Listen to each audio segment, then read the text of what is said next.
Hello friends and welcome back once again on RSL Tutor. This is me Imran Syed. HTML5 and CSS3 के lectures चल रहे हैं। आज के लेक्चर के अंदर मैं क्या करने वाला हूँ, आपको जैसे मैंने लास्ट लेक्चर किया था, हमने टेबल के हेडर एंड फुटर डिफ़ाइन कर दिए थे। आज के इस लेक्चर में अब उन्हीं चीज़ों की हेल्प से हम लोग क्या करने वाले हैं, CSS अप्लाई करने वाले हैं अपने हेडर के ऊपर। तो इसी तरीके से लेक्चर नंबर 66 हमें क्रिएट करना पड़ेगा। लेक्चर नंबर 65 हम डन कर चुके हैं। इसको कॉपी करके पेस्ट कर लेंगे। जैसे कि मैं बताता जा रहा हूँ आपको कि फ़ाइल्स जो हैं वो मैंने डिस्क्रिप्शन में उसका लिंक दे दिया है, अब वहाँ से ले सकते हैं, डाउनलोड कर सकते हैं। ठीक है, 66 का लेक्चर बना दिया मैंने यहाँ पर। अब यहाँ पे मैं एक काम ये करूँगा, इसको ओपन कर लेता हूँ। सबसे पहले ड्रीमवीवर के अंदर एक नई फ़ाइल मैं यहाँ पर क्रिएट कर लेता हूँ और इसको मैं CSS बना दूँगा। और CSS बनाने के बाद मैं क्या करूँगा, इसको सेव कर लूँगा इसी लोकेशन के ऊपर 66 के अंदर जाके, और इसको मैं दे दूंगा नाम स्टाइल शीट। ठीक है, इसको लिंक कर लेंगे यहाँ पर और इसको मैं कहूँगा लिंक फाइल ले लेंगे यहाँ पर और 66 स्टाइल शीट कॉल कर लेंगे और इसको यहाँ पे क्लोज कर देंगे। ठीक है, अब हम आ जाते हैं सबसे पहले अपने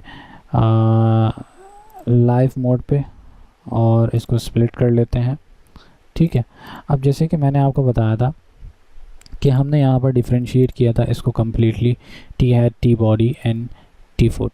तो सबसे पहले हमें क्या करना है, अपने टेबल्स को जो है वो बॉर्डर अप्लाई करना है। और बॉर्डर अप्लाई करने के लिए हमें क्या करना पड़ेगा, अपने टेबल को एक्सेस करना पड़ेगा। ठीक है, टेबल को एक्सेस करने के लिए हम क्या करेंगे, सबसे पहले स्टाइल शीट में जाएंगे और यहाँ पे हम लोग टेबल को एक्सेस करने के बाद हम क्या करेंगे, बॉर्डर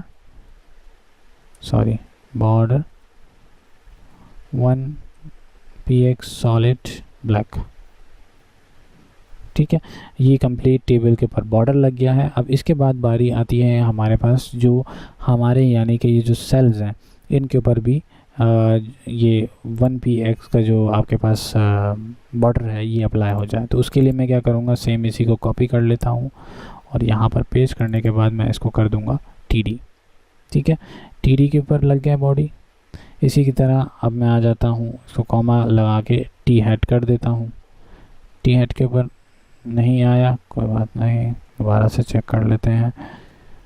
टी बॉडी आ गया एंड टी फुट। ठीक है, ये आप करना चाहें तो कर सकते हैं, नहीं करना चाहें तो इसको करने की आपको ज़रूरत नहीं है। आपने सिर्फ और सिर्फ अपने TD पे लगा दिया तो ज़ाहिर सी बात है वो सब के सब जो है यानी कि आपके जितने भी सेल्स हैं उन सब के ऊपर ये अप्लाई हो जाएगा। ठीक है, इसको मैं यहाँ से रिमूव करता हूँ। सिर्फ और सिर्फ अभी फ़िलहाल अपने टेबल के ऊपर जो है वो मैं बॉर्डर छोड़ता हूँ। और अब आपको मैं एक और चीज़ करके दिखाता हूँ। इसके अंदर जो डिफरेंशिएट करना था, जैसे कि मैंने आपको पहले बताया था कि T head, T body and T foot को हम किस तरीके से CSS में डिफरेंशिएट कर सकते हैं।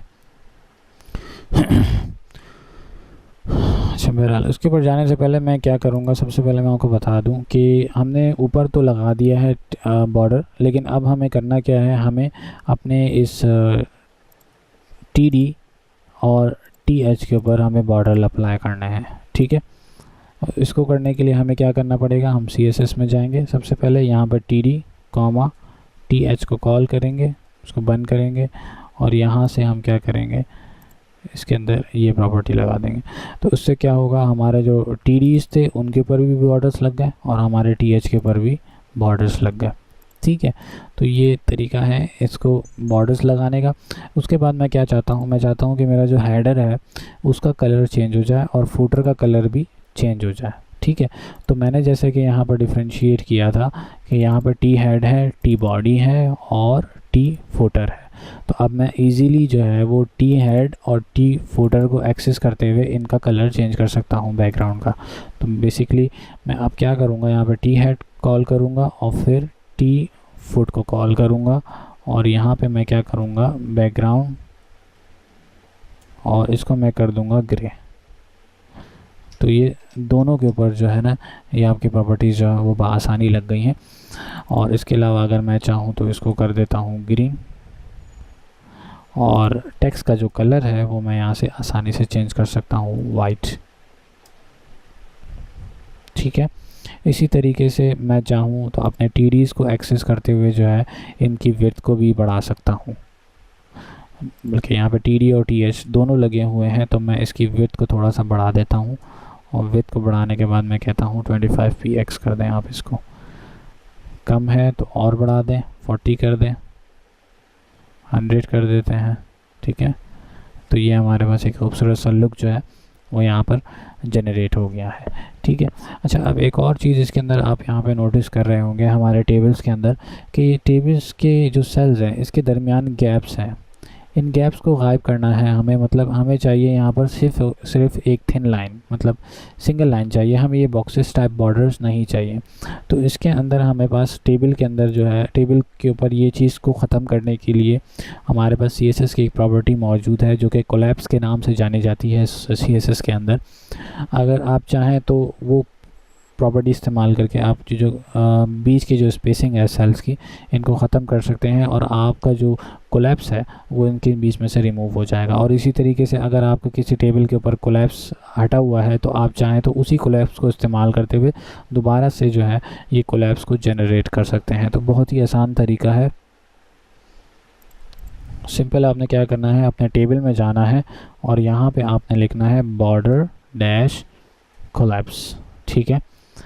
कोलैप्स करेंगे तो मतलब आपका जो ये जो स्पेसिंग है सेपरेशन की ये ख़त्म हो जाएगी और आपका जो टेबल है वो कोलैप्स मोड में चला जाएगा। उससे क्या होगा कि ये जो आपके जो स्पेसिंग थी बीच में वो सारी की सारी ख़त्म हो गई। और इसी तरीके से सेपरेट करेंगे तो क्या होगा,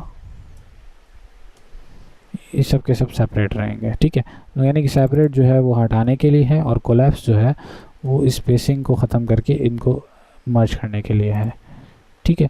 अच्छा, अब एक और चीज़ है हमारे पास, हम चाहते हैं कि हमारे पास यहाँ पे राइट हैंड साइड पर, सॉरी हमारे लेफ़्ट हैंड साइड पर जो है यहाँ पर स्पेसिंग हो हर एक टेक्स्ट के लिए, या अगर स्पेसिंग इस तरह भी नहीं चाहते, आप चाहते हैं कि सारा का सारा टेक्स्ट अलाइन हो सेंटरली, तो वो बहुत आसानी के साथ आप यहाँ से अपने TD और TH के लिए कर सकते हैं।